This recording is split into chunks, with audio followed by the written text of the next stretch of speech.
दोस्तों, प्राचीन काल में काशी राज्य पर राजा ब्रह्मदत्त का शासन था।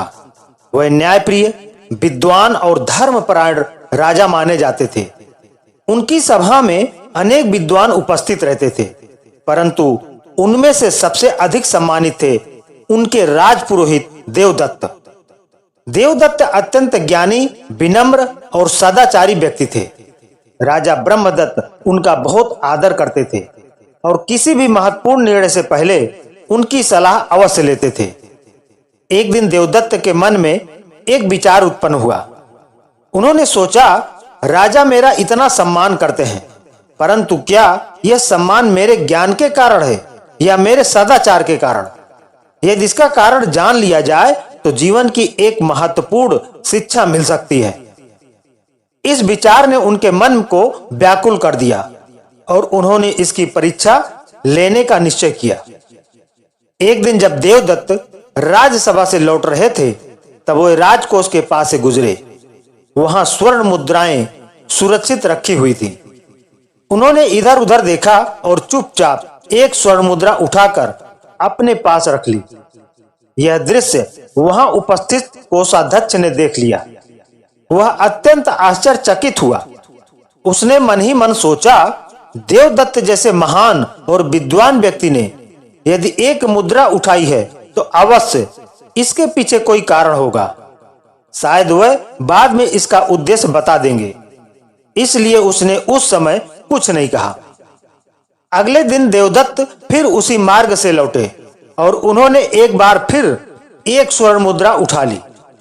कोषाध्यक्ष ने यह भी देख लिया, परंतु उसने धैर्य बनाए रखा।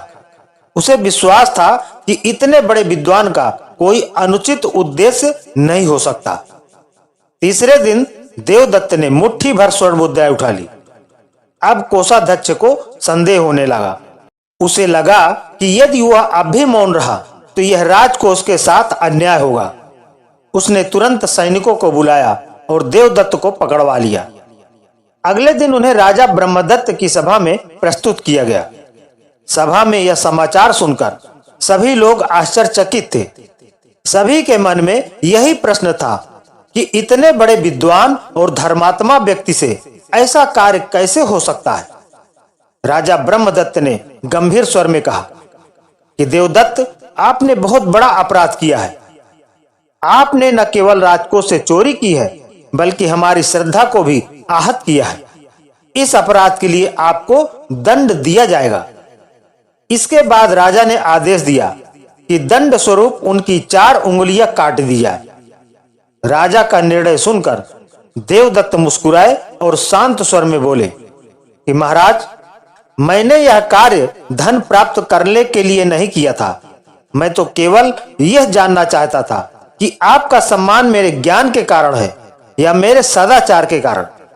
मेरा ज्ञान तो आज भी वही है जो पहले था, उसमें कोई परिवर्तन नहीं हुआ, परंतु इन 3 दिनों में मेरा सदाचार अवश्य खंडित हुआ है और उसी कारण आज मुझे दंड मिल रहा है। इससे स्पष्ट हो गया कि सम्मान का वास्तविक आधार सदाचार और चरित्र ही है। देवदत्त की बात सुनकर राजा ब्रह्मदत्त को पूरी बात समझ में आ गई। उन्हें अपने निर्णय पर पश्चाताप हुआ। उन्होंने तुरंत देवदत्त को सम्मान सहित मुक्त कर दिया और सभा में उपस्थित सभी लोगों को यह शिक्षा दी कि मनुष्य के जीवन में सदाचार का स्थान सबसे ऊंचा होता है। दोस्तों, इस कहानी से हमें यह शिक्षा मिलती है कि ज्ञान, धन या सौंदर्य मनुष्य को कुछ समय के लिए सम्मान अवश्य दिला सकते हैं, परंतु अस्थायी सम्मान केवल सदाचार और उत्तम व्यवहार से ही प्राप्त होता है। तो दोस्तों, आपको हमारी ये छोटी सी कहानी कैसी लगी? एक प्यारा सा कमेंट करके जरूर बताएं। अगर कहानी पसंद आई हो तो वीडियो को लाइक करके ज्यादा से ज्यादा लोगों में शेयर करें। अभी तक चैनल को सब्सक्राइब नहीं किया है तो चैनल को सब्सक्राइब जरूर कर लें। मिलते हैं अगली कहानी में। तब तक के लिए अपना ख्याल रखिए। आपका बहुत बहुत धन्यवाद।